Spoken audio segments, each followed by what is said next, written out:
And we are going to show you how to make those in less than 3 hours. Because normally when you make baguettes, you would make a poolish from the day before, where you take a part of your flour and water and mix it and cold ferment it overnight, so you get that yeasty thing going.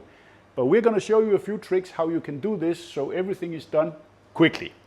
First, 700 milliliter of lukewarm water, but keep it on the low end. Don't make it too warm, because we want to keep the dough as cold as we can, because that favors gluten production. So, yeast, 16 grams of dry yeast, in with that. And then we're going to take a half a tablespoon honey, just a little bit of sugar to feed the yeast so we can get it proofed. So mix that up. It only takes a short while to do. So we move that over here, and then we move on with our dry ingredients.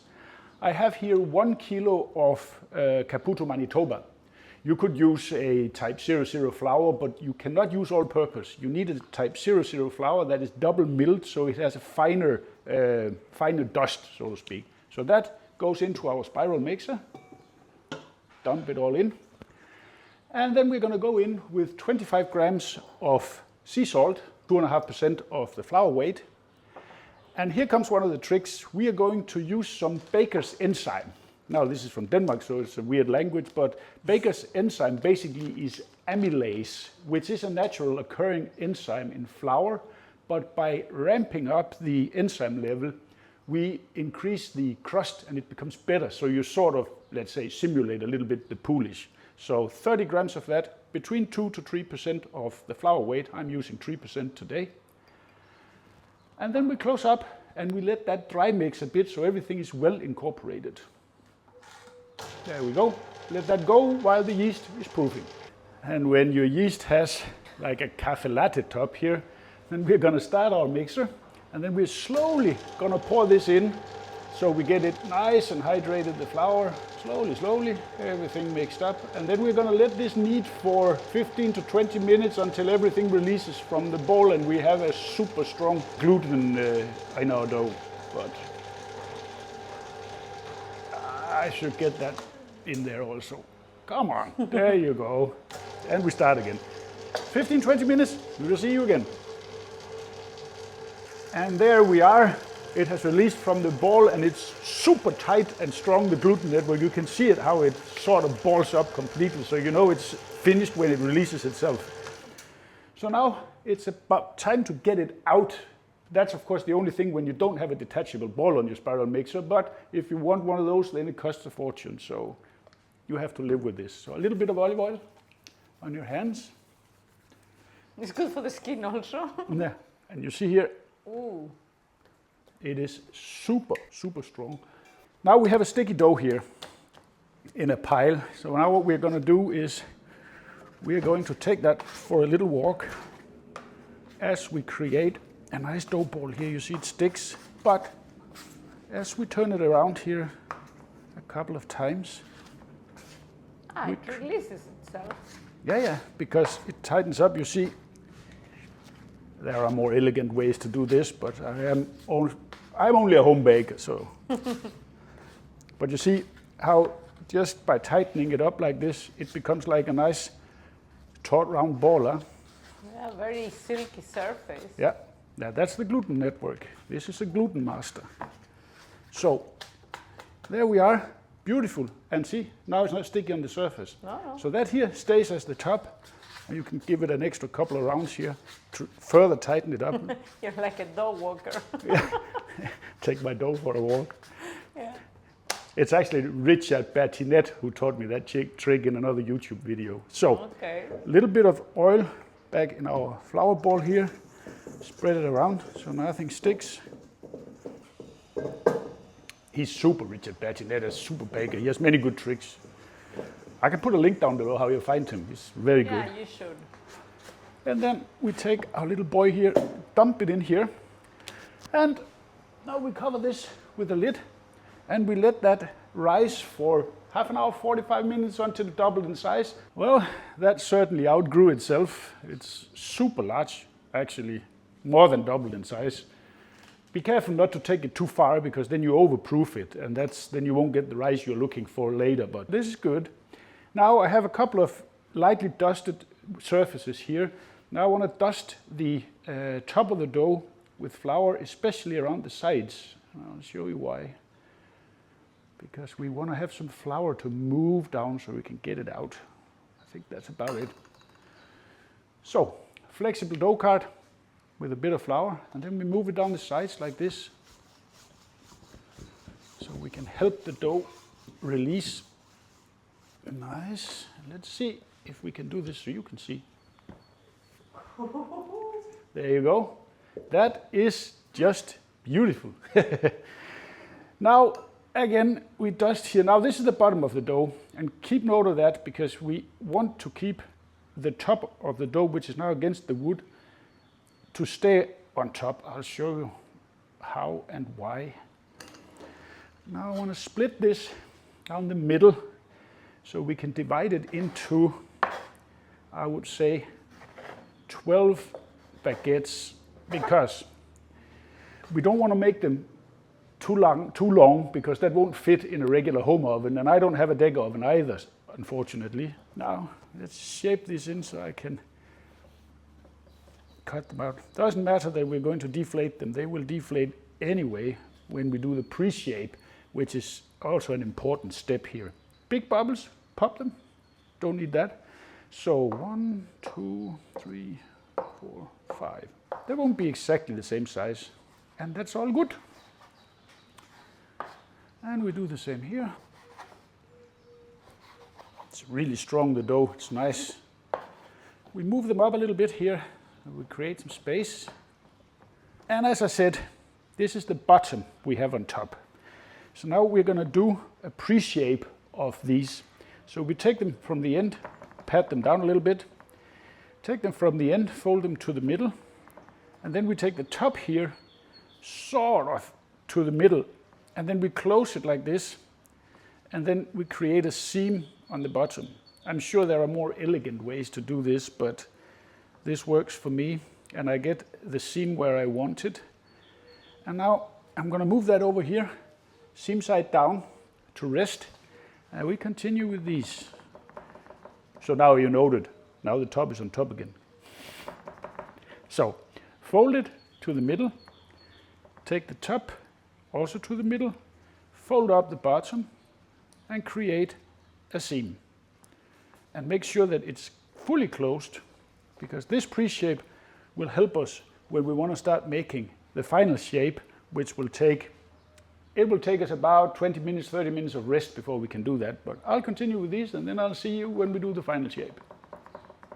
And that was the last one. And as you can see, they're not all the same size, but it doesn't matter. There will be small ones and big ones. Now we take, for different use, a couple of tea towels or kitchen towels, whatever you want to call them, and we cover this up and we leave it to rest. We're not looking for any rice here. We want to let the gluten relax again so that when we shape them, otherwise, if you don't do that step, then when you roll it, it will just contract again because the gluten is like this. So now we are de-stressing them. So see you in 20 minutes. So now they got a little bit of a rest here. So it's time for us to do the final shape. So we take one of them here, and now as we said, it was seam side down.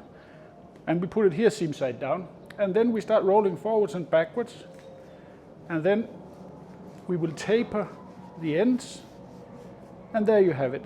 That will be a nice baguette, but now we want to put it seam side up into our couche. I prefer to fold my kush like this in an oven pot. It's easier to keep it rolling. Basically, it's just thick linen that has a little bit of flour, and that will help build a crust. It will form a little bit of thicker skin on the dough, so you get that better crust on top. Second, one of the smaller ones, roll out, taper the ends, beautiful, seam side down. Then we will cover them with tea towels here again and let them rest until they are fully proofed. And I will show you how you can see that once they have been there for 30-40 minutes under tea towels. So now our beautiful baguettes, they are proofed. And as I said, I'll show you how you see that. We take off the towels here at least some part of the way because we have to bake these in batches. I cannot fit all 12 in the oven, so we will have to play a little bit there and make 2 batches. So here we have them carefully out and onto some paper. And now, I don't know if you can see this, but when you poke it, it bounces slowly back and leaves an indentation. If it bounces back like boop and no indentation, then it's not proofed. And if you poke it and it just stays in, then it's overproofed. And then we have the small boy here, where we are not discriminating, so that gets to be there. But I'll take similar size here, so they get together. And over here, I find it easier to load them on baking paper, because you could load them directly on from a pizza peel, but this way it's sort of fail-proof. Don't make any mistakes using paper. So here. And now it's time for the important part, which is the scoring. And using a bread lame, different versions here. There's the cheap one, which is just a piece of steel with a razor blade. And then there is a slightly fancier one here of wood. Depends what you're willing to pay for it, but I have both of them because, anyway, I like choice. So, when we are scoring, we're going to score them lengthwise so they overlap like this.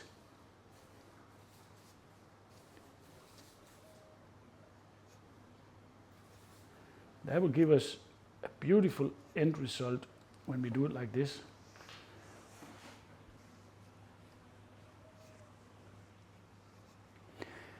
And now I just want to let them sit for 3-4 minutes so they open a little bit before we put them in the oven. Now they're ready to go in the oven.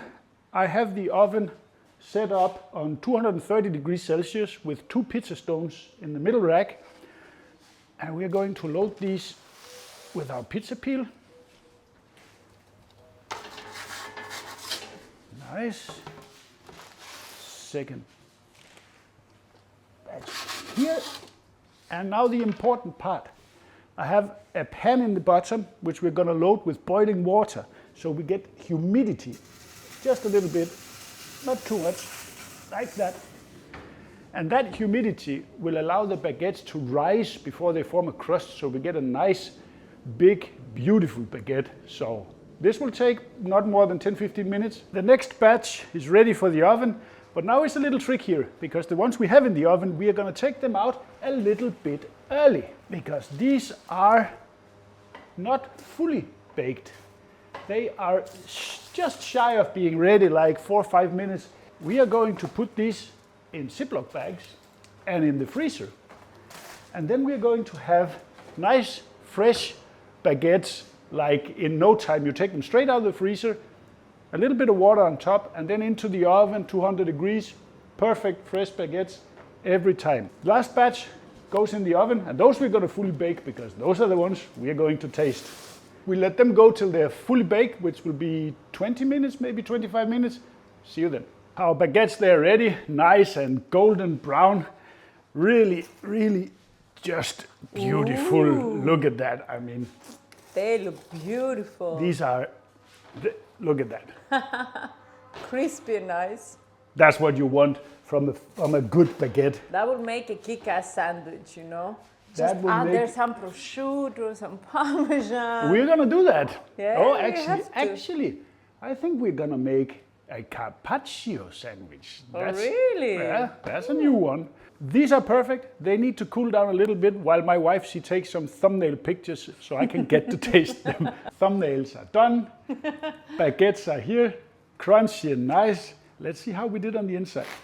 Ah, listen to that. I mean, that is just, and look at the crumb on that. Look there, how they bounce back. That is perfect baguette. And then when it's fresh bread, extra virgin olive oil, give it a try. It's the best thing in the world.